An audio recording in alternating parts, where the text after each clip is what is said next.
Lukas 17 ayat yang ke-32. Ini ayat paling pendek yang Yesus katakan, ingatlah akan istri Lot.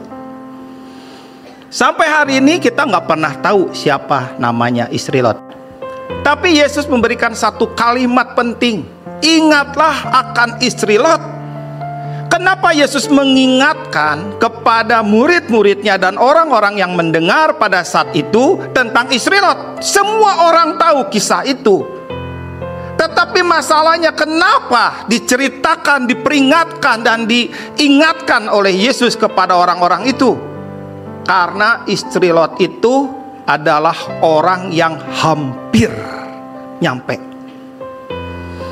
Dari Sodom, dia sudah berlari dengan Lot dan 2 anaknya. Sudah bergegas, apa yang bisa dibawa dia berlari. Tiba-tiba dari 4 orang yang berlari, terasa ada yang tertinggal 1. Lot lihat kanan kiri, gak berani lihat ke belakang. Dan waktu dia tahu bahwa anak pertamanya ada, anak keduanya ada, berarti istrinya yang tertinggal. Istri Lot itu hampir nyampe. Artinya hampir, nyaris. Tinggal selangkah lagi, harusnya selamat. Tapi kenapa dia nggak selamat? Itu peringatan dari Yesus, bukan dari Petrus, bukan dari Andreas, bukan dari Paulus. Tapi Yesus sendiri berkata, ingatlah akan istri Lot. Betapa harus hati-hatinya setiap kita. Dari Sodom sampai Zoar itu tinggal selangkah lagi. Gerbangnya sudah terlihat, sebentar lagi nyampe. Tapi kenapa nggak nyampe? Karena ada hati yang tertambat. Yesus berikan peringatan kepada kita. Artinya apa? Ada bagian-bagian yang harus diperjuangkan. Ada bagian-bagian yang harus dikhususkan. Ada bagian-bagian yang harus dikuduskan. Apa? Hidup kita sendiri. Supaya apa? Tidak seperti istri Lot.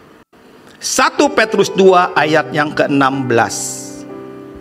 Saya baca dari terjemahan IMB. Ayat ini berkata, sebagai orang merdeka, janganlah menggunakan kemerdekaan itu untuk menutupi kejahatan, melainkan hiduplah sebagai hamba Elohim. Ayat ini berkata, sebagai orang merdeka, janganlah menggunakan kemerdekaan itu untuk menutupi kejahatan. Ada anak-anak Tuhan yang menampilkan aktivitas pelayanan, seragamnya, kegiatannya, kesibukannya untuk menutupi sisi gelap dalam dirinya. Ayat ini berkata, jangan menutupi kejahatan. Jangan hidup dalam kegelapan. Kegelapan berbeda dengan terang. Perkara-perkara gelap adalah gelap. Ujungnya binasa.